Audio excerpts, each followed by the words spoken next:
todas y todos.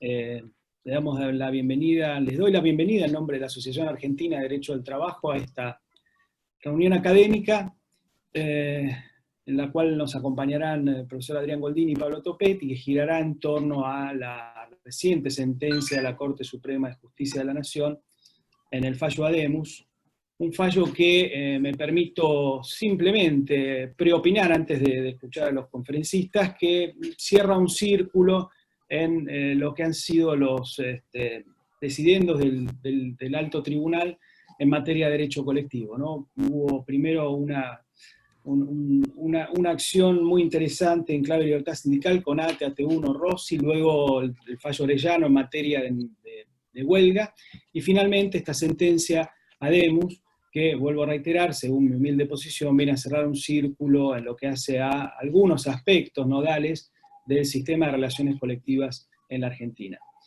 Como les adelantara, y como ustedes bien saben, y creo que básicamente por ello se han hecho presentes a esta reunión convocada por la Asociación Argentina de Derecho del Trabajo, a quien agradezco que me haya convocado como coordinador en la persona de Lorenzo Nieco, siempre sumamente generoso y atento para con mi persona.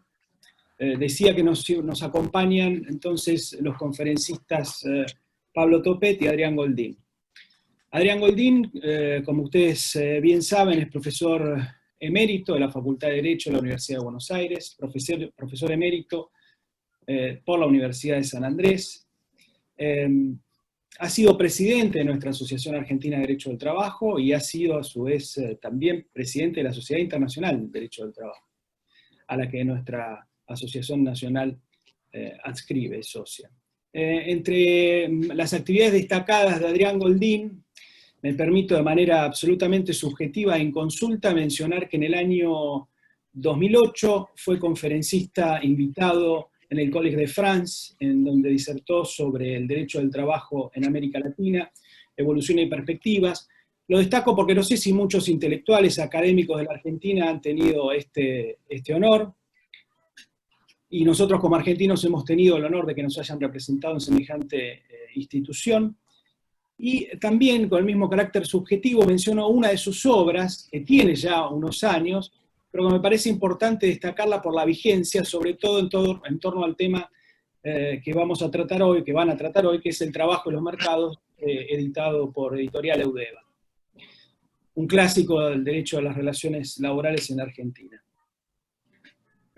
Por su parte, Pablo Topet, profesor adjunto regular por concurso de la Facultad de Derecho de la Universidad de Buenos Aires, reconocido jurista, asesor sindical, con un gran andamiaje en el ámbito internacional del derecho del trabajo, y un experto en relaciones colectivas de trabajo, tanto así que ha sido director del área de relaciones laborales del Ministerio de Trabajo, y actualmente se desempeña, además de ser uno de los más destacados asesores sindicales de nuestro país, como asesor del Ministro de Trabajo de la Nación. Tras esta pequeña y sucinta presentación, porque el currículum de ambos expositores no permite, necesitaríamos muchísimo más tiempo, y eso iría en detrimento de la actividad académica, así que ruego me disculpen. Hecha esta aclaración, le doy la palabra al profesor Adrián Goldín. Adrián, tenés la palabra. Muchas gracias, Juan Pablo. En primer lugar, mi agradecimiento a la Asociación Argentina, que es la casa de todos nosotros, por esta invitación a tratar este tema de un fallo reciente, un fallo significativo. Yo creo que a modo de introducción debería decir que la Corte nos sorprendió realmente a partir del año 2008, cuando empieza la secuencia libertaria de los fallos en materia de sindicatos y libertad sindical en Argentina.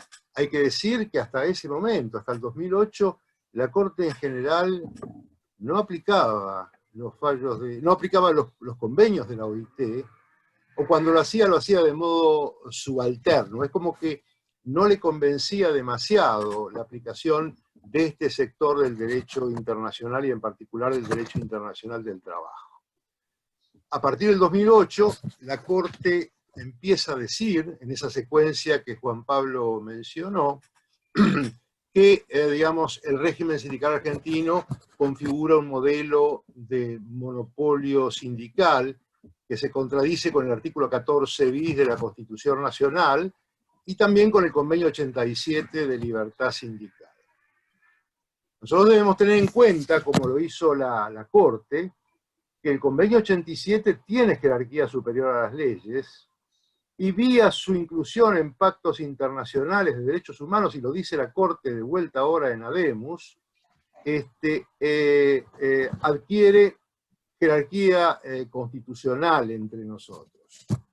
Y también la Corte reivindica los dictámenes de los órganos de control a partir del dato de que la convención, el convenio 87, debe ser aplicado tal como rige en el ámbito internacional. Y en el ámbito internacional rige de acuerdo a los dictámenes de los órganos de control, de modo tal que todo eso que ya venía haciendo la Corte en los fallos anteriores forma parte del conjunto normativo que la Corte tiene que explicar. En segundo lugar, hay que decir que ni los convenios internacionales ni los órganos de control cuestionan los regímenes de mayor representatividad. Pero la objeción o la observación viene de la constatación de que en el régimen argentino el sindicato más representativo tiene un cúmulo amplísimo de facultades exclusivas. En la práctica tiene reconocidas todas las facultades propias de la vida sindical, y este es un dato clave.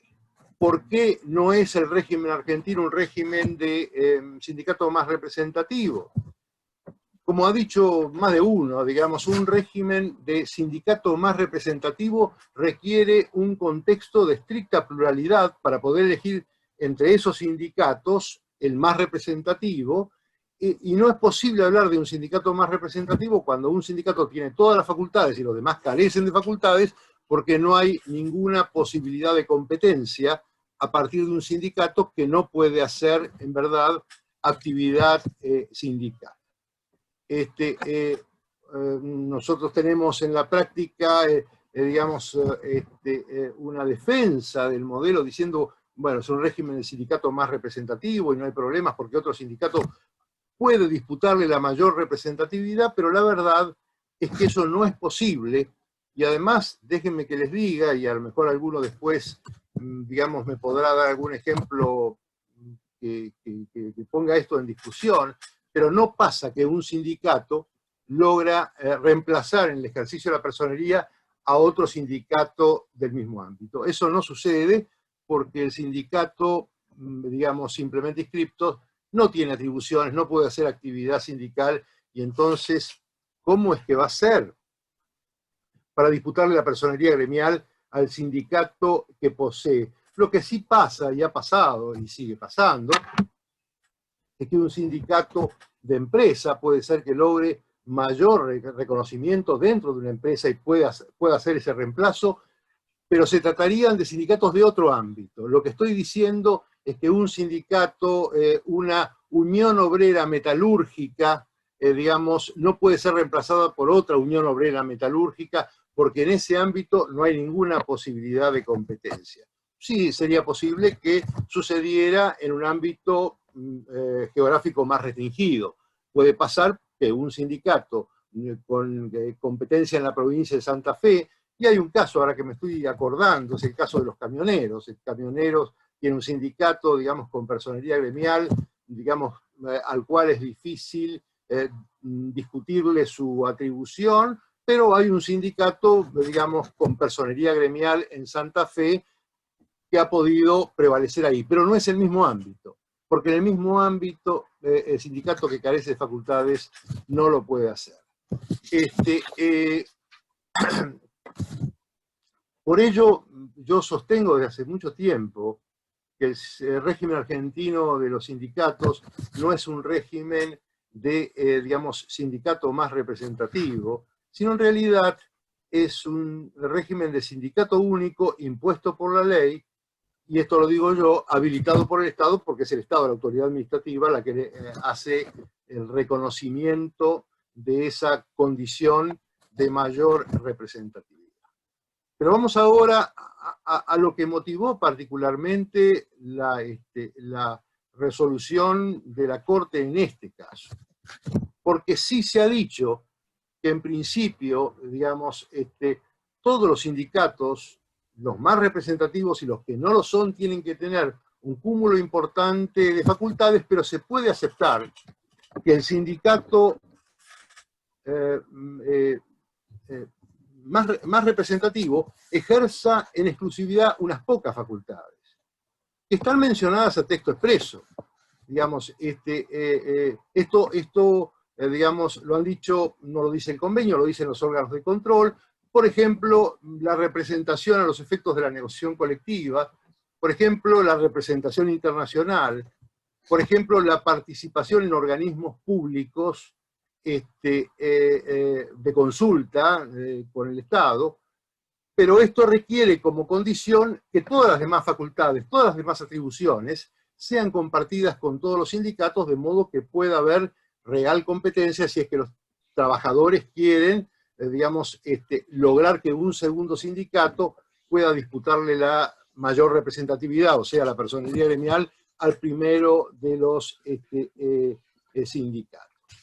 Ahora, ¿qué es lo que pasa en la Argentina? En la Argentina ha pasado que los sucesivos fallos que han sido mencionados por Juan Pablo han ido reconociendo la titularidad común de ciertas facultades para todos los sindicatos, tanto los más representativos, los de personería gremial, como los simplemente inscritos. Yo me acuerdo ahora de la protección contra las represalias del empleador, me acuerdo ahora de la representación sindical en la empresa, me acuerdo ahora de la norma genérica de la representación de los intereses colectivos, me acuerdo de un fallo más reciente que reconoce el derecho de los trabajadores al goce de licencias, de los trabajadores de sindicatos sin personería gremial de gozar de ciertas licencias. O sea que todas estas facultades van siendo reconocidos a los demás sindicatos.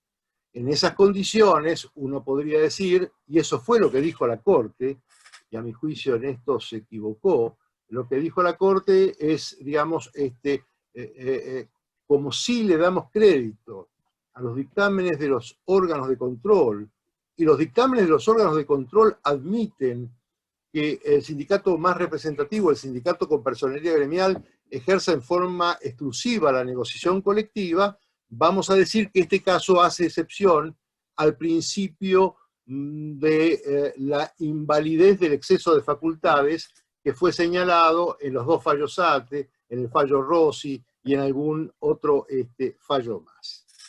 Pero claro, como se dice en un muy lúcido artículo de Lucas Caparrós, a quien veo que está con nosotros en esta reunión, la Corte Suprema de la Nación no es una corte constitucional, por lo tanto no abroga las facultades, y el hecho de que haya sido, digamos, reconocido a los demás sindicatos a una cierta facultad, que en principio solo tendría o habría tenido el sindicato con personería gremial, no deroga esas normas. De modo que todas esas normas, aún cuestionadas por la Corte en sucesivos fallos, siguen plenamente vigentes en la Argentina. Y en ese contexto, vigentes esas normas, entonces la facultad exclusiva de celebrar convenios colectivos sería, digamos, un exceso claramente inconstitucional, y por lo tanto el fallo que termina reconociendo la validez del convenio colectivo celebrado en exclusividad por el sindicato más representativo, por el sindicato con personería gremial, en este caso no sería válido. Lo va a hacer, sin lugar a dudas, cuando una reforma legal convierta todas esas decisiones de la Corte Suprema de Justicia en norma de derecho objetivo, que por lo tanto derogue para todos los sindicatos las limitaciones que hoy tienen esos sindicatos. En otras palabras, las facultades exclusivas toleradas, vuelvo a decir, ustedes lo recuerdan perfectamente bien, son esas de la negociación, la preferencia a la negociación colectiva, la prioridad o preferencia a la negociación colectiva, la representación internacional, la actividad de consulta con organismos estatales. Esas tres van a poder ser facultades exclusivas del sindicato con personalidad gremial el día en que una reforma legal restablezca el goce de todas las demás facultades para todos los demás sindicatos. La Corte en Habemus, a mi juicio, se equivoca y resuelve la causa como si las demás atribuciones fueran compartidas por todos los sindicatos, y no es así. De modo tal que, a mi juicio, el fallo en este sentido, digamos, no es un fallo que pueda compartirse. El voto de Rosati es un voto interesante, es mucho más libertario. El voto de Rosati se pone incluso por encima de los convenios internacionales, porque Rosati sostiene que el artículo 14 bis va más lejos y garantiza la libertad sindical sin necesidad de encontrar auxilio en el convenio 87 ni en los dictámenes de los órganos de control. O sea que Rosati vota aquí en el sentido que a mí me parece el pertinente, pero no por las mismas razones, sino por, digamos, su decisión de dar preferencia concretamente al artículo 14 bis de la Constitución.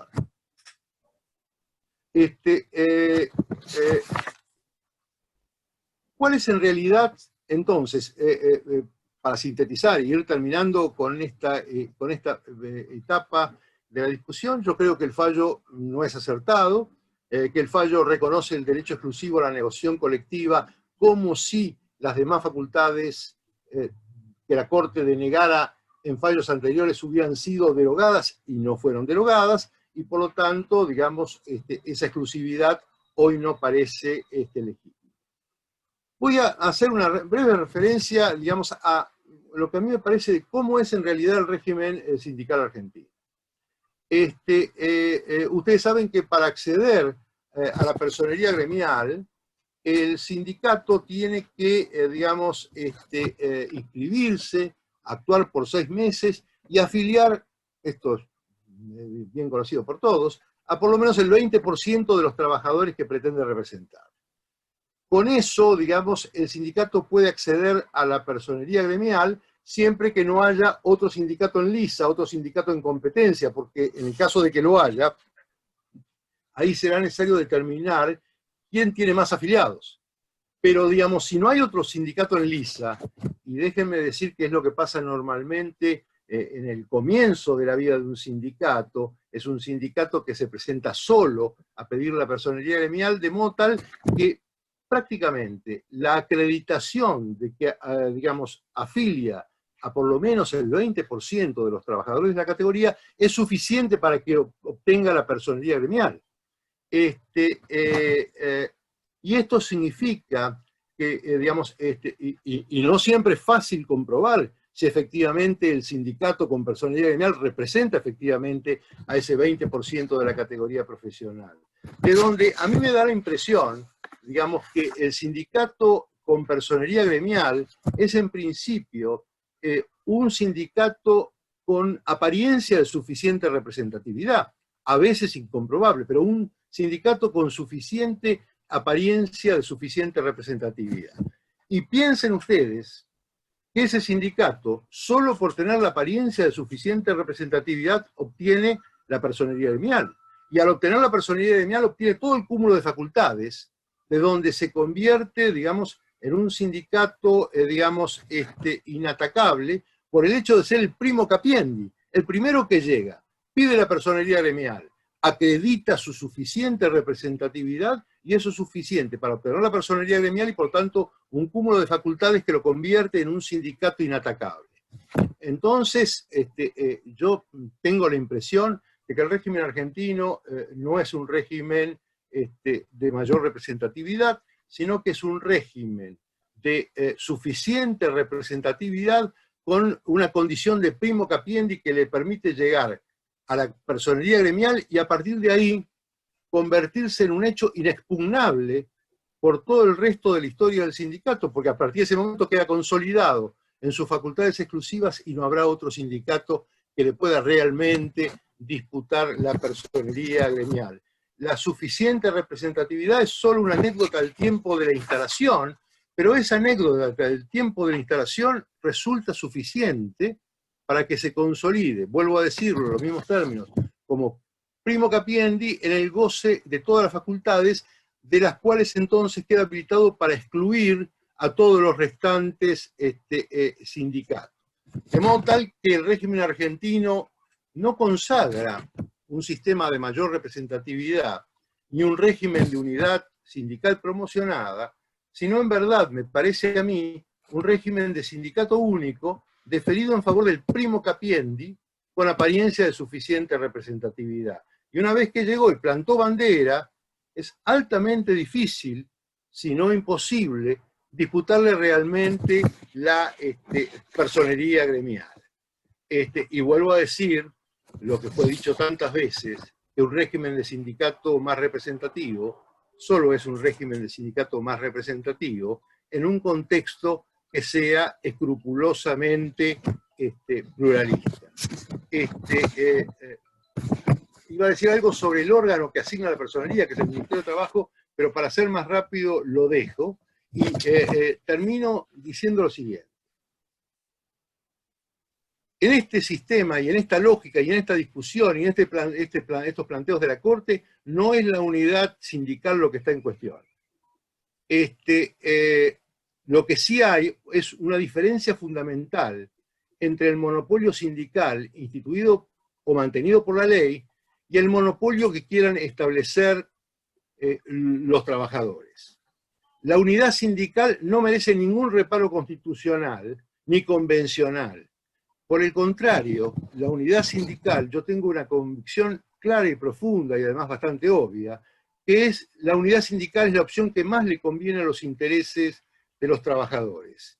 La unidad sindical es lo que más le conviene a los intereses de los trabajadores, solo que esa unidad sindical tiene que ser la unidad sindical conquistada, digamos, en forma autónoma por los trabajadores y no impuesta por la ley.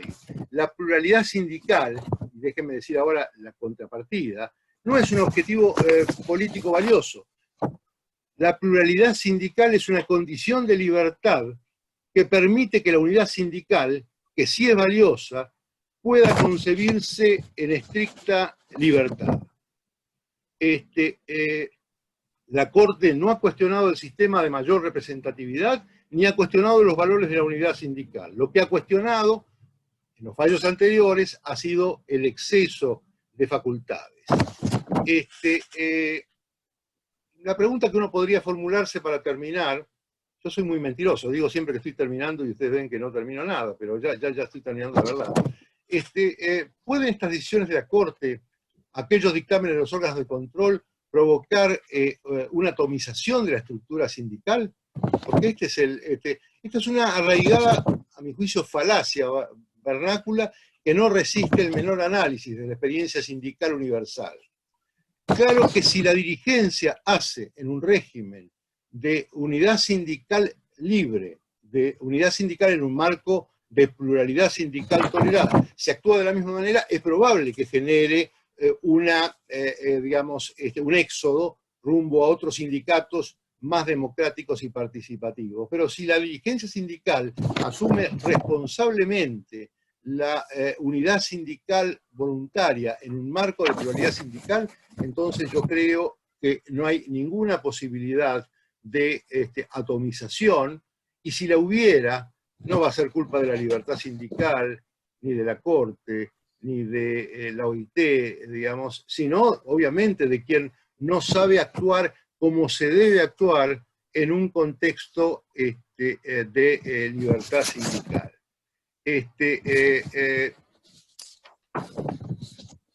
Tenía algunas cosas más, pero no los quiero cansar. Termino diciendo de vuelta algo que ya dije, pero me parece fundamental. La unidad sindical es un valor para el mundo sindical, un valor real. Solo que la unidad sindical, que es un valor, es la unidad sindical construida por los trabajadores y sus dirigentes en libertad. La unidad sindical impuesta por la ley, eso significa básicamente una cosa distinta. No es unidad sindical, sino régimen de sindicato único, y esto claramente está en contradicción con el artículo 14 bis de la Constitución Nacional, con el convenio 87 y con los dictámenes de los órganos de control. Muchas gracias.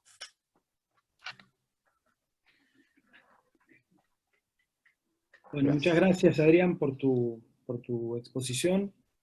Y le doy la palabra a Pablo Topet, no sin antes aclarar algo que olvidé al comienzo de la presentación de esta actividad, y es que todos aquellos que quieran hacer preguntas, incluso que quieran ir adelantando preguntas, pueden hacerlo a través del chat, y al final de la exposición, en este caso de Pablo, vamos a dar lugar a todas aquellas preguntas que el tiempo pautado nos permita.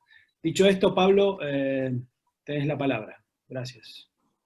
Bueno, gracias Juan Pablo, gracias Lorenzo por la oportunidad de estar en esta ocasión. Y por supuesto, para mí es muy emocionante compartir una actividad con mi maestro, porque Adrián Goldín es mi maestro y yo soy de alguna manera un hijo académico de él. Lo que ocurre es que pienso al revés, por lo menos en este tema, pero siempre voy a reconocer que la libertad de cátedra, la libertad de expresión, la posibilidad de poner en entredicho las ideas, digamos, esa escuela es la que de alguna manera me involucró a mí en la actividad académica, y por eso voy a estar eternamente agradecido de haber podido ser parte de esa aventura intelectual y universitaria de la mano de Adrián. Pero lo cierto es que, producto de esa libertad, yo tengo una mirada opuesta, diferente al planteo que hace Adrián. Pero voy a ver si puedo poner en síntesis qué es lo que yo pienso de, vamos a decir, del modelo sindical. Por supuesto, de un modelo sindical que es un modelo que debe tener adecuaciones. Pero voy a decir que lo más importante para mí es que el modelo sindical, el sistema de relaciones laborales de la República Argentina, ha cumplido la función para lo que se han reconocido los principios fundamentales de la libertad sindical. ¿Y cuál es esa función? La de ser un mecanismo de igualación. En el plano de las relaciones colectivas, el modelo sindical argentino ha resultado una institucionalidad eficaz, apropiada. Ha logrado tener lo que en América Latina no se tiene: negociación colectiva con convenios colectivos que adoptan, que han establecido estándares de protección para la mayoría de la clase trabajadora de nuestro país. Eso es lo que yo creo que es el comienzo de mi aproximación al tema. Es esto lo que yo valoro en términos de eficacia práctica, sociológica, si se quiere. Ahora, muy bien, ¿esto es compatible? ¿Es esto consistente con el ordenamiento legal argentino? Y yo creo que sí. Yo creo que efectivamente el sistema de la representación unitaria del interés colectivo, el sistema del sindicato más representativo, es compatible del modo en que ha sido legislado en la República Argentina, y es compatible no solo con la Constitución, sino con el Convenio 87. Ahora, muy bien, ¿cuál ha sido esta secuencia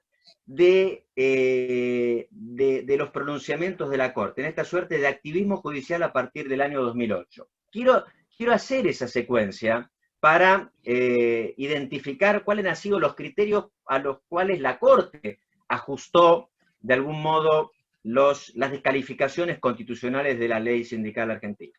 Año 2008 se declara la inconstitucionalidad del artículo 41, inciso A, y se acude en ese fallo, en el tan conocido fallo AT1, que es de alguna manera el que permite entrever cuál va a ser la secuencia que termina o culmina con este caso Habemus en el 2020.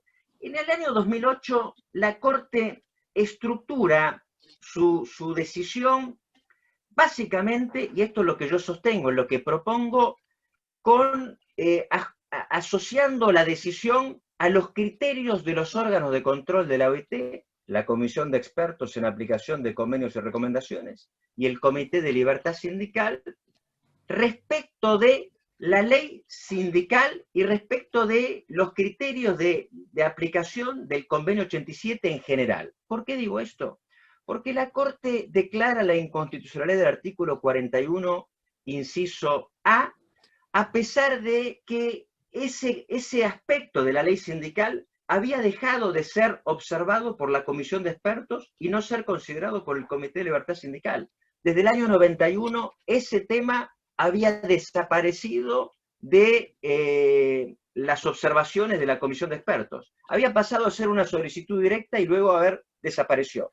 Al año siguiente, la Corte dicta fallo en la causa Rossi, y allí sí adopta el criterio de la Comisión de Expertos, reiterado en el tiempo, del 1988, en forma sucesiva, con muy pocas excepciones, de una observación respecto del modelo sindical que se refería al artículo 52 y la protección de los representantes sindicales que se aseguraba en condición de monopolio a los que pertenecían a un sindicato con personal gremial. Pero esa decisión pudo haberse evitado. El voto de Argibay demuestra que esa decisión pudo haberse evitado y allí se declaró una inconstitucionalidad sin perjuicio de esa posibilidad. Luego, en el año 2013 se dicta el fallo AT2 y allí la Corte confunde los criterios de los órganos de control porque entiende que la observación que hacían los órganos de control al artículo 31, inciso A, que efectivamente era correcta porque allí observaba el monopolio de la representación del interés colectivo en cabeza del sindicato con personal gremial, la Corte entiende que cualquier sindicato con simple inscripción podía asumir la representación del interés colectivo de toda una categoría, no solo de su membresía, sino de toda una categoría. Bueno, aquí la Corte confunde, aplica de modo erróneo los criterios de los órganos de control. Luego va a venir el caso Norte, allí otra vez reitera ese fundamento, ese soporte argumental, utilizando los criterios de la Comisión de Expertos en Aplicación de Convenios y Recomendaciones, allí reitera esa aplicación, y llega se llega al caso Ademos. El caso Ademos es un caso que yo lo que sostengo es que de alguna manera era posible de entrever con esa secuencia lógica de aplicaciones de los criterios de los órganos de control que había hecho la Corte Suprema para descalificar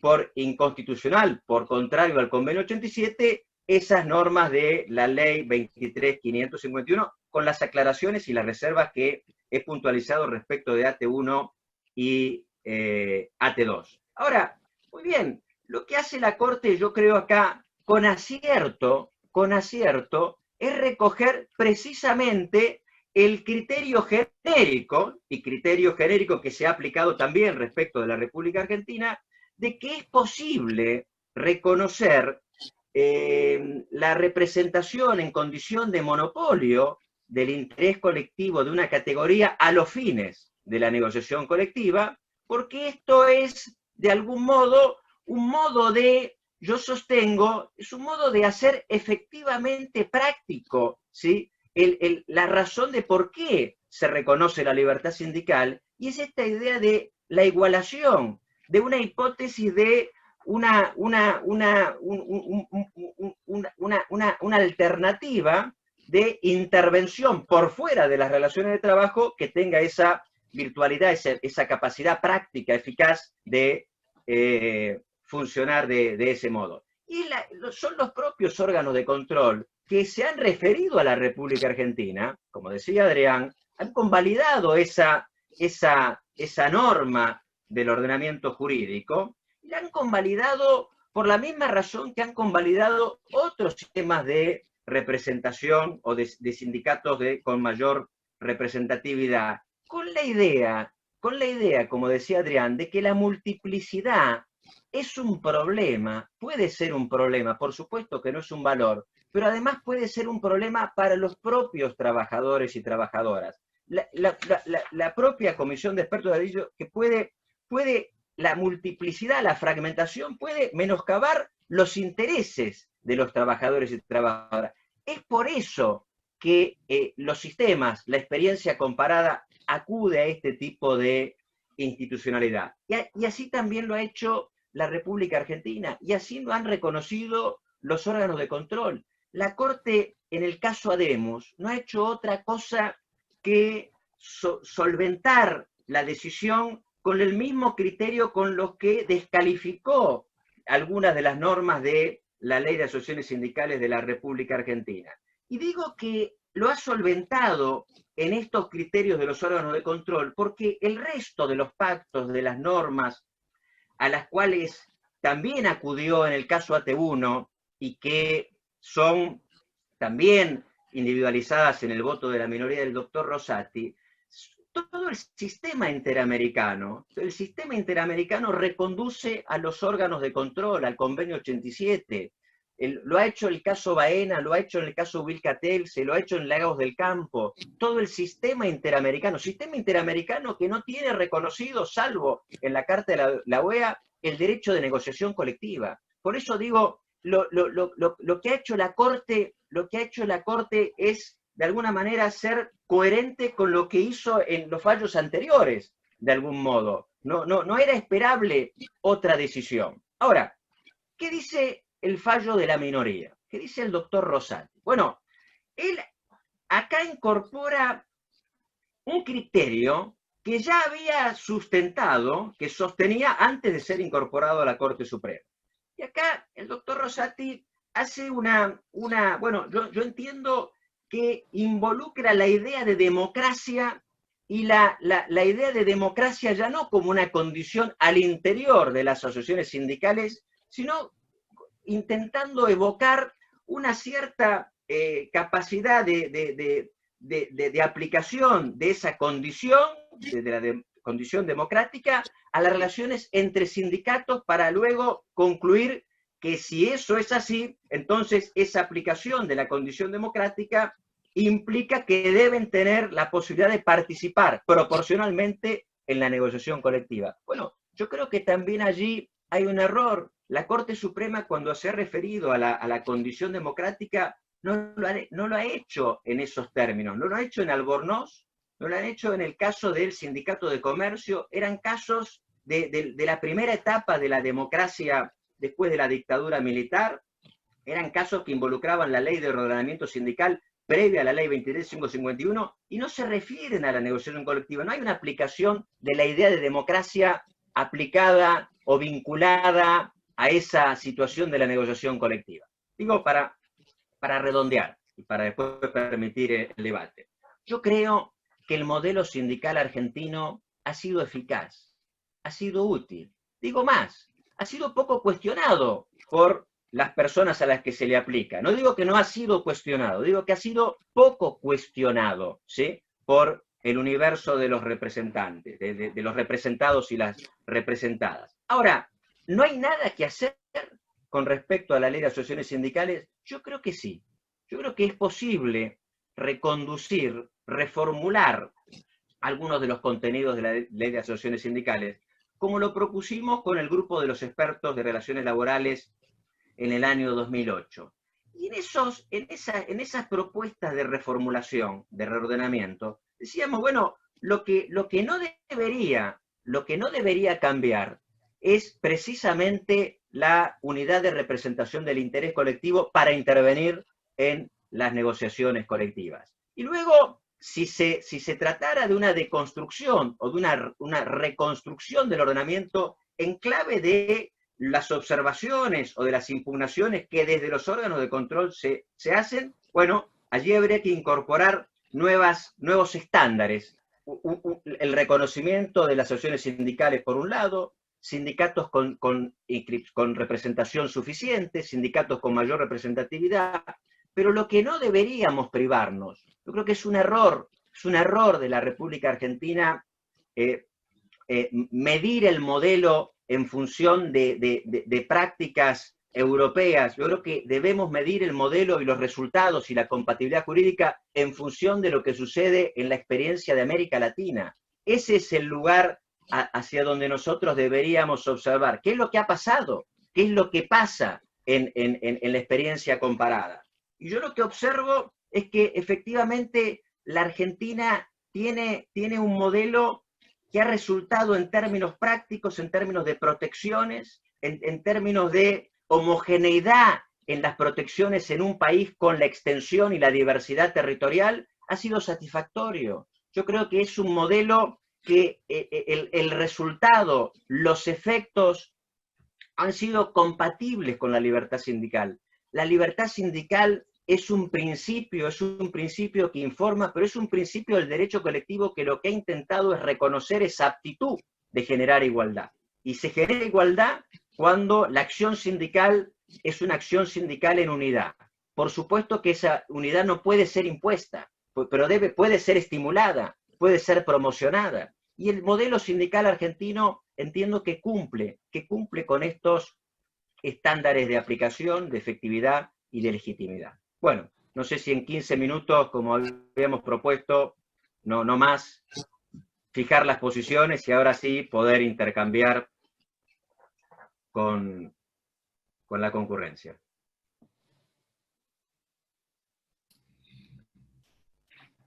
Bueno, muchas gracias, Pablo, por tu brillante exposición. Ahora sí, voy a revisar en el chat. La primera petición que surge de los asistentes es Eduardo Álvarez, quien pide la palabra. Se le concede, pues. Bueno, ¿se me escucha? Perfectamente. Bueno, el derecho colectivo es muy apasionado, está muy vinculado a la vida, y los pronunciamientos de la Corte en general son leídos de una manera visceral, buscando en esta materia, como diría De Beali, apologías o rechazos, es decir, buscamos coincidir o discrepar. Yo pienso que este fallo se ha sobreestimado en su trascendencia, porque en realidad el modelo sindical argentino puede ser sujeto pasivo de muchísimas críticas, tanto en su formulación normativa como en su praxis a la que aludió Adrián. Pero hay un punto en el derecho colectivo argentino que sobrepasa claramente todos los test de constitucionalidad o de convencionalidad posible. ¿Ese punto cuál es? El privilegio en la negociación colectiva del sindicato con mayor afiliación cotizante, para decirlo en lenguaje del derecho positivo argentino. Es decir, se puede cuestionar muchas cosas del modelo sindical, pero no el entronizar como sujeto negociador colectivo al sindicato más representativo. Y esto es un poco lo que dice la Corte. Es decir, la Corte, que ya había señalado esto en AT1, dice la mayor representatividad no puede dar privilegios exorbitantes. Los dos privilegios o tres que puede dar, que enumeró Adrián Goldín, son la representación en los órganos de consulta y la negociación colectiva. Pero a mí lo que me ha extrañado en general de toda esta discusión a raíz de este fallo y de este fallo mismo, incluso me produjo cierta perplejidad en el fallo ATE, y es que tanto los órganos de control como la OIT, en realidad, no con demasiada precisión lingüística siempre, a veces intercambiando como si fuesen sinónimos, no se aferró tanto al concepto de exclusividad en la negociación, sino al de prioridad en la negociación colectiva. Y la palabra prioridad indica más de un sujeto negociante. Para que haya prioridad, tiene que haber pluralidad. Y este es un debate sobre la sinonimia de la OIT y de los órganos de control y de la misma Corte que sigue latente. Prioridad, entonces, no indica exclusividad, no indica monopolio, indica más de uno, pero uno que es prioritario. Cuando decimos tiene prioridad, es que hay más de uno. Y esto es algo que el derecho colectivo argentino y el derecho colectivo y la OIT tienen un poco pendiente. A esto apunta un poco, no sin decirlo, un poco el clima del voto de Rosati. Hay algo que dice Adrián Goldín que es cierto. Rosati parecería poner como más libertario, lo cual creo que es claro, el artículo 14 bis por sobre el convenio 87. Y esto es interesante, porque el artículo 14 bis, en su reformulación amplia, lo único que dice es actividad sindical garantizada por una sola mera inscripción en un registro especial. Es decir, parecería que no impone otra condición. El convenio 87, que no es una norma constitucional obviamente, tiene mayor reglamentación, aunque también sea mínima y aunque también sea garantista. La posición de Rosati un poco parecería apuntar a esta cuestión de la prioridad y no de la exclusividad, pero, como muy bien dice Pablo Topet, desarticula por democracia interna el sujeto negociador en la convención colectiva, que va a dar una representación posiblemente minoritaria. Creo que el debate pendiente que queda es ¿qué convenio colectivo es el que tiene un sujeto exclusivo? ¿Qué convenio colectivo es el que tiene un sujeto prioritario? Y hay un debate latente sobre esta utilización no muy precisa de prioridad o exclusividad. Y eso me parece que es una discusión pendiente en el modelo sindical y en el derecho colectivo nuestro. Nada más. Muchas gracias, ¿Puedes decir Eduardo. una palabra, Juan Pablo? Sí, por supuesto, Adrián. No, yo estoy de acuerdo con Eduardo, a mí me parece, estoy de acuerdo con Eduardo, estoy de acuerdo con Eduardo, yo creo que el sindicato más representativo, el sindicato con personería gremial, tiene que tener la exclusividad o la prioridad, eso se puede discutir en el tema de la negociación colectiva. Es extremadamente importante para que la negociación colectiva alcance un grado importante de eficacia. La condición que yo creo que es fundamental, y es la que plantean los órganos de control, es que estas facultades las tenga exclusivas, pero tenga otras facultades para que puedan estar en el mundo sindical. Porque si los sindicatos simplemente inscriptos no tienen facultades, y en la práctica en el régimen legal argentino, hasta que vino la Corte y en los fallos le dio ciertas atribuciones, los sindicatos simplemente inscritos no tienen facultades. Entonces, si no tienen facultades, no tienen verdadera existencia en el mundo sindical. Entre las facultades que sí debería tener el sindicato con personal gremial, está claro, lo dicen los órganos de control y yo estoy totalmente de acuerdo, el de negociar colectivamente. Y déjenme decir algo que a mí me parece importante. América Latina tiene un tema. Pablo decía, digamos, tenemos que ponernos en comparación con América Latina. Bueno, la experiencia de América Latina ha sido una experiencia en algún sentido autoritaria y de desconfianza hacia los dirigentes sindicales y hacia los sindicatos. Y entonces, en un par de países como la Argentina y Brasil, digamos, hemos tenido un régimen de unidad sindical impuesta. Pero el problema es que en todos los demás países de América Latina, con excepción de Uruguay, hemos tenido un régimen de, digamos, descentralización impuesta. Lo cual también es absolutamente contradictorio con los principios de libertad sindical. Entonces, a mi modo de ver, América Latina tiene un problema que o bien tiene centralización impuesta, el caso de Brasil es paradigmático también porque lo dice su propia constitución, o tenemos un régimen de centralización impuesta o tenemos un régimen de descentralización impuesta. Y la libertad sindical exige que, digamos, esas decisiones, en busca de la descentralización o en busca de la centralización, no sea una decisión impuesta por la ley, sino una decisión elaborada por los dirigentes y los trabajadores. Creo que ahí está la clave, digamos, y yo creo que es cierto lo que dice Pablo. Obviamente, digamos, el sistema argentino ha alcanzado una mejor performance en términos de negociación, a pesar de que en este momento estamos en una situación crítica, porque ya hace muchos años que no se negocia más que salarios, pero ha alcanzado mejores resultados en términos de negociación y hay que tratar de mantener eso, digamos, y creo que es perfectamente factible, sin modificar sustancialmente el modelo sindical, mantener este régimen de, digamos, unidad sindical realmente promocionada, y sería realmente promocionada si los sindicatos simplemente inscriptos pudieran tener otras atribuciones que le permitieran estar en la vida sindical y no ser simplemente, digamos, sujetos verdaderamente nonatos, o como dijo alguna vez Germán Vidal Campos, no sindicatos, porque un sindicato que no tiene ninguna de las atribuciones propias de la vida sindical no es un sindicato. Y por lo tanto, acá tenemos un problema, digamos, que me parece que debería ser corregido. Gracias. Gracias, Adrián. Pablo, ¿querés hacer un comentario?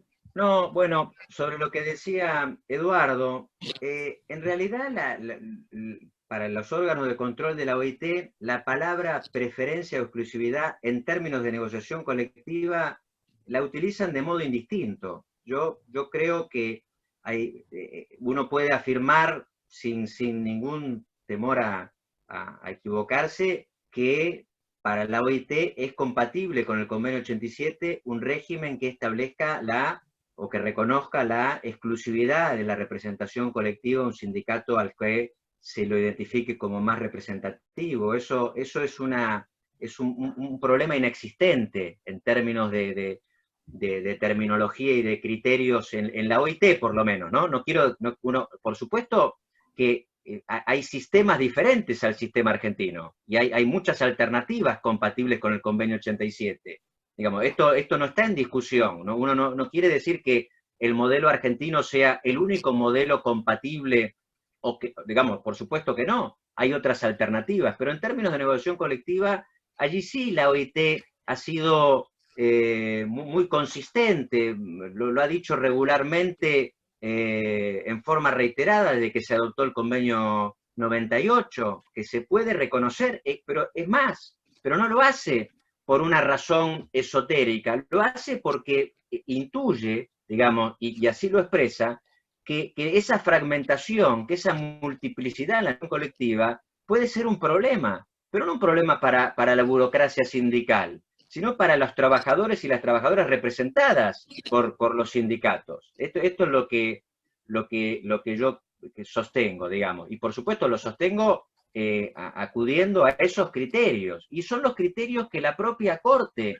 fue individualizando, y a los que fue acudiendo. Digamos que este fallo no debería sorprender, porque ¿cuál es la inconsistencia del fallo de la mayoría en la Corte? Lo que ha hecho es precisamente indicar cuál ha sido la secuencia previa para decir, bueno, este es un resultado, digamos, que no debería generar sorpresa. Yo ahí no veo. Ahora, con respecto a Rosati, bueno, él sostiene, bueno, si esto fuera así, si efectivamente yo concediera, lo que pasa es que él no fue parte de aquellos votos, y él tenía una opinión diferente, si efectivamente esto fuera así, si los criterios de la OIT a los que acudimos antes fueran estos que ustedes dicen que son, bueno, en ese caso mi interpretación es más beneficiosa, es más protectora. Yo pregunto, ¿para quién? ¿Para quién es más protectora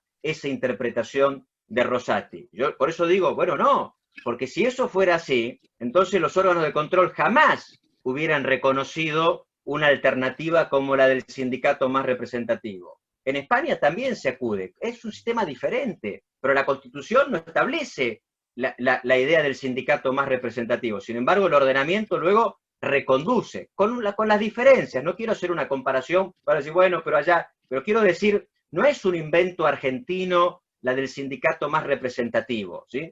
Y menos en términos de negociación colectiva.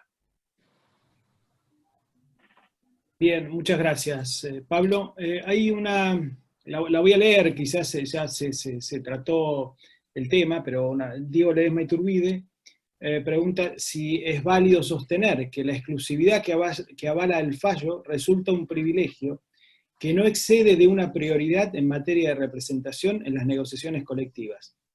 Si la respuesta es negativa, pregunta Diego, ¿no abandonó la Corte Suprema su doctrina sobre la materia en AT1, AT2, Rossi? Permitime contestar. Yo creo que la Corte resuelve como si ella misma hubiera derogado todas las facultades que puso en cuestión en AT1, AT2, Rossi. La Corte resuelve como si hubiera tenido la atribución de modificar el régimen sindical. Está diciendo, y está siguiendo en esto estrictamente los criterios de los órganos de control, está diciendo, para mí, para mi corte, es perfectamente válido la exclusividad en materia de negociación colectiva. Pero, digamos, cosa que podría haber dicho si fuera cierto que todas las demás atribuciones fueran compartidas por todos los sindicatos. Digamos, me parece que no ha sido consistente la Corte. La Corte tendría que haber sido, digamos, consciente de que pese a su, digamos, voluntad libertaria, que es muy elogiable, no ha logrado modificar el régimen sindical. Y el régimen sindical sigue siendo un régimen no de sindicato más representativo, sino de sindicato único, porque los demás sindicatos no pueden hacer ningún tipo de actividad sindical y por tanto no pueden competir con el sindicato con personería gremial y no hay ninguna posibilidad que le disputen la personería gremial. En otras palabras, uno debería decir, este fallo está perfecto cuando la Corte hubiere conseguido que se produzca la reforma del régimen sindical y se retengan ciertas facultades exclusivas para el sindicato con personería gremial y se repartan las demás atribuciones entre todos los sindicatos para que puedan existir, para que puedan hacer acción sindical y eventualmente puedan disputarle al sindicato con personería gremial la personería, cosa que ahora es absolutamente imposible, como lo dije antes, y no sucede, ni ha sucedido, ni puede suceder, porque ese sindicato con personería gremial obtuvo un día, digamos, la personería gremial vía su suficiente representatividad y a partir de ese momento nadie pudo ponerle en cuestión esa condición. Y eso determina también modos de actuar de los dirigentes, que serían mejores si tuvieran efectivamente que competir con otros sindicatos no representativos, pero que pudieran disputarle la representatividad. En otras palabras, yo creo que muchos de los fenómenos, digamos, de oligarquización, de burocratización de los sindicatos, que suelen atribuirse al sindicalismo argentino, y son efectivamente atribuidos al sindicalismo argentino, tienen que ver con esa imposibilidad de los sindicatos menos representativos de poder actuar como verdaderos sindicatos y en algún momento poder disputarle la personería al sindicato con personería gremial. Muy bien, muchas gracias. Bueno, no, por supuesto. Yo tengo otra mirada, digamos, porque claro, Adrián dice, claro, el fallo hubiera sido consistente si se hubiera cambiado la ley sindical. Como no se cambió la ley sindical, entonces, en ese caso, debería haber declarado que también esa facultad exclusiva de la ley sindical era contraria al convenio 87 y a la Constitución. Bueno, yo creo que no, pero además de creer que no, son los propios órganos de control. Los órganos de control, los aspectos de la ley sindical son los que todos y todas conocemos, y yo he puesto de resalto que el artículo 41 ni siquiera para la comisión de expertos era relevante. Por supuesto que el planteo es un planteo inteligente, es posible, pero no es el que hacen los órganos de control. Yo no digo que no sea un planteo muy inteligente, pero digo, no es lo que los órganos de control han sostenido, por lo menos no parece de una lectura atenta que eso haya sido así, digamos, eso es lo que entiendo. Y después, por supuesto que el sindicalismo argentino, al ser un sindicalismo estructurado, de mucho poder sindical, político y económico, ha generado unas burocracias, como todas las estructuras, digamos, de sistemas institucionalizados con organizaciones de este porte, de esta importancia. Digo, ahora, esto no quiere decir, porque yo no quiero parecer menospreciando la calidad democrática de las asociaciones sindicales, que es un tema que por supuesto que es importante. Claro que es un tema sobre la que esta ley pretendió influir decisivamente, y lamentablemente, un artículo del decreto reglamentario y una decisión de la propia Corte Suprema de Justicia generó ciertas condiciones para que ciertas prácticas no hayan podido ser erradicadas, y digamos que no tuviéramos un sistema de control administrativo y después de revisión judicial más compatible, más consistente con la estructura de la ley de asociaciones sindicales. Pero quiero decir, bueno, una estructura, una institucionalidad como la que tiene nuestro país, efectivamente está asociada a cierta condición burocrática de esa propia institucionalidad. Ahora, bueno, no sé si esa condición es disvaliosa en términos del resultado de la acción colectiva, o es una condición necesaria, por el contrario, del resultado de la acción colectiva que hoy tenemos en nuestro país. Pero, insisto, ello no debería implicar desentenderse del fenómeno democrático al interior de las asociaciones sindicales. Eso creo que es importante. Muy bien, gracias Pablo. Pidió la palabra César Arese, le abrimos el micrófono, por favor, Hernán.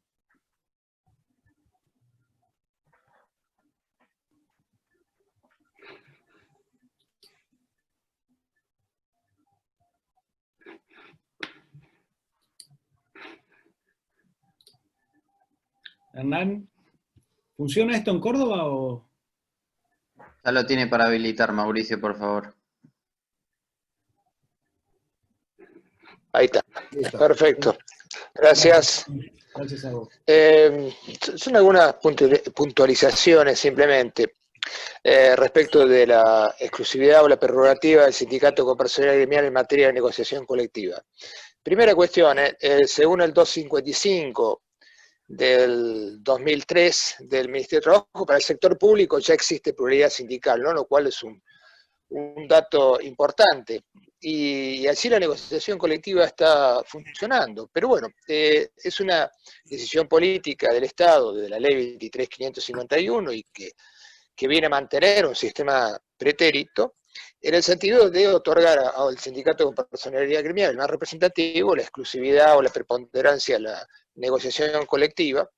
Pero esto se vincula, y esto da buenos resultados. Claramente, como dijo Pablo, Argentina tiene niveles de inserción, de afiliación sindical, que marcha a la vanguardia clara en Latinoamérica y con respecto a muchos modelos del mundo. Además, con inserción en las empresas, con un altísimo grado de respetabilidad de los sindicatos en cuanto a su nivel de representación. Pero es cierto, y está en el fallo, y no fue tratado, el tema de que el sindicato con personalidad gremial también absorbe mediante cuota de solidaridad los aportes de afiliados a sindicatos simplemente inscriptos. Y esto es aceptable en la medida de que efectivamente, como tiene la negociación colectiva a su cargo, cobra el ticket por la negociación colectiva, el gasto de negociación. Pero ocurre que también las cuotas de solidaridad y otro tipo de imposiciones ya no tienen tanta vinculación con esto, sino aporte, especie de impuestos sindicales que se imponen a todos los trabajadores con destino a la entidad sindical con personalidad gremial. Y esto es un tema que tal vez debería pensarse. Sí, yo estoy de acuerdo en que todo el que se beneficia con la negociación colectiva aporte al sindicato con personalidad gremial que ha hecho este esfuerzo.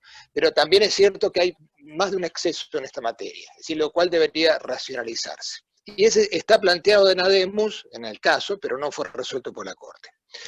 En realidad, el tema central, al modo de ver, es la cuestión de cómo se garantiza que esa mayor representatividad sea realmente mayor representatividad y que no sea una cuestión histórica o un mantenimiento de una suerte de placer, de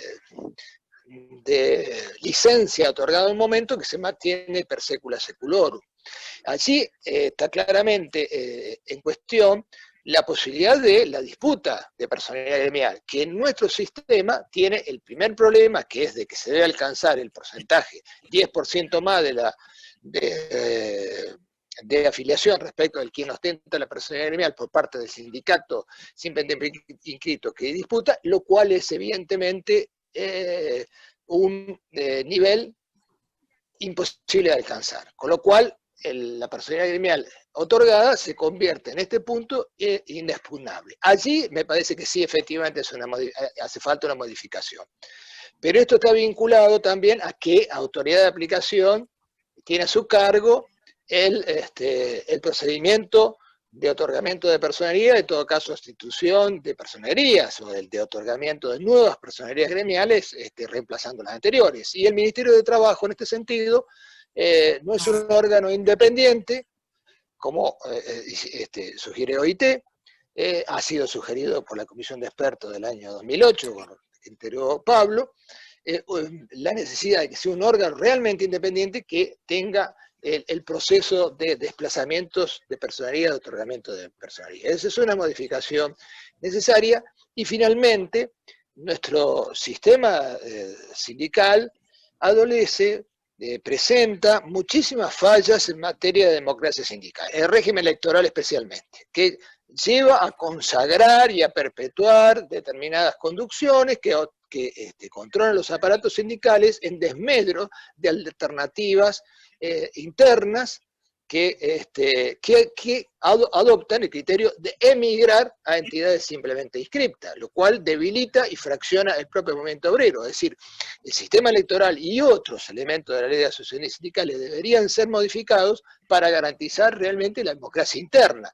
Entonces, y sintetizo, si tenemos sindicatos que puedan disputar personerías con un porcentaje razonable ante un órgano independiente y los sindicatos internamente tienen realmente un sistema de democracia sindical aceptable, es que el sistema de otorgamiento de personería, de potestad excluyente al sindicato más representativo para la negociación colectiva está plenamente justificado. Mientras tanto, y mientras no se maneje la ley, yo creo que no se modifique la ley, ADEMUS lo que hace es aceptar los criterios del órgano de control de OIT y mantener las cosas como están. Y me parece que hasta ahora ha sido, reitero, beneficioso para el movimiento obrero en materia de fortaleza e inserción. Gracias, César. Si les parece, Adrián Pablo tiene pedida la palabra. José Triburcio, le damos la palabra a él y en todo caso, por el horario en que estamos, terminan ustedes haciendo un cierre, si les parece, si están de acuerdo. Totalmente de acuerdo. Bien, José Triburcio, te escuchamos. Gracias, Juan Pablo. Bueno, voy a tratar de ser muy breve. Son brillantes las exposiciones, no hace falta que lo diga yo, pero bueno, lo disfruté mucho. Yo dos cosas quería plantear.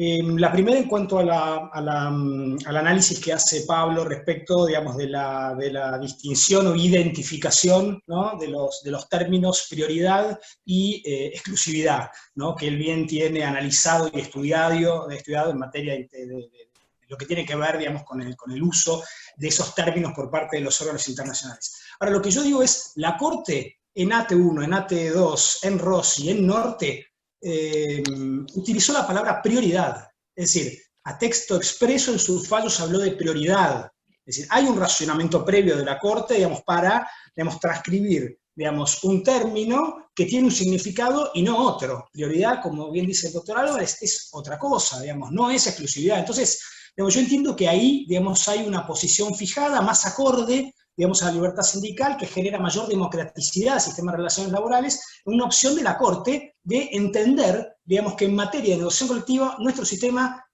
reconoce prioridad al sindicato con personalidad gremial, lo cual es completamente, digo yo, digamos, y porque hablo de mayor democraticidad del sistema de relaciones laborales. Pienso en casos donde el sindicato con personería gremial no activa la negociación colectiva a espaldas del mandato de sus afiliados. Pienso en los casos, por ejemplo, donde la ley habilita legalmente a que los sindicatos negocien determinadas cuestiones y los sindicatos no las negocian. Me acuerdo, digamos, hace muchos años, digamos, de un decreto que habilitaba a través de la negociación colectiva la negociación cuantitativa y cualitativa de la contratación eventual. Ningún sindicato con personalidad gremial, digamos, abordó ese tema, que es un tema caro a los trabajadores. Digo, en esa cuestión, o cuando el conflicto está latente, no exteriorizado, pero está ahí, ¿no puede subsidiariamente el sindicato simplemente inscripto avanzar en la negociación, plantear la negociación si es que el sindicato con personalidad no lo hace? Y en esos términos creo que la negociación prioritaria, el derecho a negociación prioritaria en cabeza del sindicato con personería es más acorde, por eso digo, un sistema más democrático de relaciones laborales. Eso por un lado. Y por otro lado, la Corte ya le reconoció al sindicato simplemente inscripto el derecho a negociar colectivamente al reconocer la posibilidad de que un afiliado a un sindicato sin personería sea delegado sindical. Hoy la ley de negociación colectiva exige que la negociación por empresa, por ejemplo, participe, digamos, el delegado de personal. Con lo cual, ahí tenemos una intervención del sindicato simplemente inscripto en la negociación colectiva por empresa. Y además hay negociación colectiva, por supuesto, micronegociación colectiva informal de los delegados en el ámbito de la empresa. O sea que es contradictorio Ademus con los fallos anteriores. Y ni que hablar con Orellano, donde reconoce el derecho de huelga del sindicato simplemente inscrito, y con esto lo termino, pero dejo una pregunta.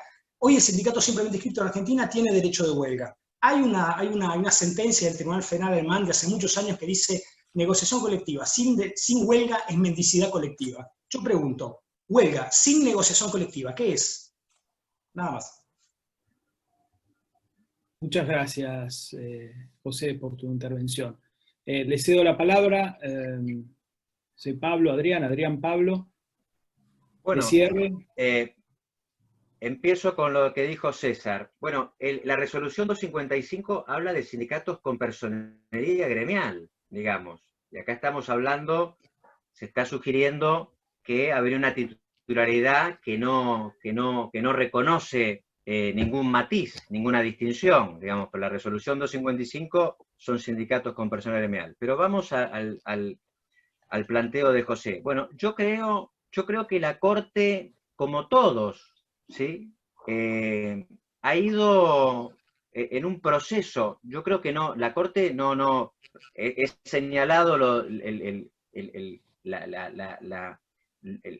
criterio que utiliza la Corte en AT2, y eso no se sostiene con ninguna observación de la comisión de expertos, porque es ilógico, digamos, entender que cuando la comisión de expertos hace esa observación, está pretendiendo que cualquier sindicato con simple inscripción tenga la representación de todo el interés colectivo de una categoría. Lo que ocurre, yo lo que sostengo es que como en esos casos era ATE, que en esas circunstancias tenía esa condición de simplemente inscripto, eso es lo que desenfoca el análisis del tema. Pero imaginemos una asociación sin representatividad de 4, digamos, de 10 personas, que pudiera asumir la representación del interés colectivo de la Unión Obrera Metalúrgica, de la Asociación Obrera Textil, del Sindicato de Comercio. Bueno, no, es contrario al orden natural de las cosas, ¿sí? Digamos, como decía De Beale, que Adrián siempre cita, digamos, es absolutamente contrario al orden natural de las cosas pensar que eso es lógicamente posible. Ahora, efectivamente, el tema de AT1 no resolvió, José, es evidente que no resolvió algunos de los problemas que con la decisión se generaban en el ordenamiento. Ahora, a sostener, creo yo, que hay allí un reconocimiento implícito de la titularidad del derecho de negociación, de intervenir en negociaciones colectivas de los sindicatos con simple inscripción, creo que no es extensible ese efecto del fallo a la consideración de que la Corte podría ir contra un acto propio, ¿sí? Contra una doctrina contraria a la que sostuvo en AT1. Y por la misma razón creo que tampoco es consistente entender que la Corte, cuando utilizó los criterios de los órganos de control que incorporó a las decisiones donde decía prioridad, estaba entendiendo que quería sostener que eso era diferente a la exclusividad. Digamos, esto es lo que yo creo que es así. Ahora, lo más complejo efectivamente es Orellano, porque Orellano, la construcción de Orellano, uno dice, bueno, el silogismo es, la Constitución habla de organizaciones sindicales por la simple inscripción, y luego dice, a los gremios se les reconoce tales y tales derechos. Bueno, si se les reconoce la huelga, vos entendés por qué no, o debería también entenderse que se le reconoce la negociación colectiva, o, desde otra perspectiva, ¿para qué sirven las huelgas? Y yo digo, bueno, las huelgas no solo sirven en un proceso de negociación colectiva. El interés colectivo que efectivamente la huelga habilita en medidas de conflicto, como una de las medidas de conflicto, no es solo para la negociación colectiva. Y en esto también los órganos de control han dicho, bueno, esa es una versión contractualista de la huelga, ¿sí? La huelga no está concebida exclusivamente en el marco de un proceso de negociación colectiva. Entonces yo digo, bueno, la huelga en los casos en que no haya negociación colectiva, es correctamente reconocida por la Corte Suprema y por supuesto también por los órganos de control. Digamos, esto es lo que yo, así enfoco el tema de tus observaciones.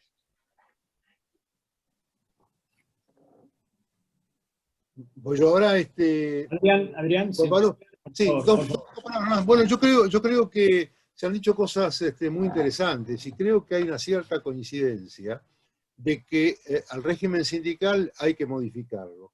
Y la modificación del régimen sindical, con el principio de minimización de la reforma, porque hay toda una cultura creada en torno al régimen sindical y esa cultura hay que mantenerla, consiste básicamente en convertir al régimen sindical realmente en un régimen de sindicato más representativo, en donde el sindicato más representativo, que probablemente siga siendo el que hoy lo es, tendrá el derecho exclusivo de la negociación colectiva y de la representación internacional. Pero es fundamental que los demás sindicatos que puedan nacer y puedan existir tengan facultades suficientes para estar en la vida sindical y eventualmente, si logran hacer una actividad sindical destacable, en algún momento puedan prevalecer sobre el sindicato con personería gremial.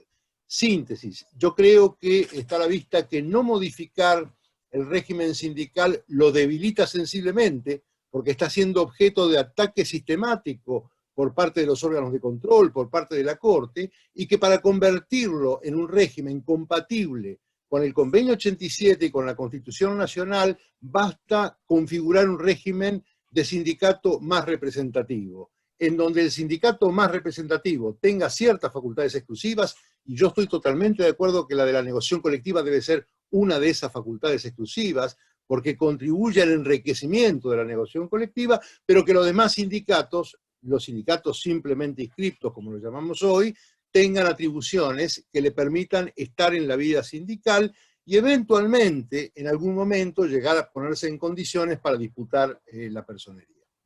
Nada más.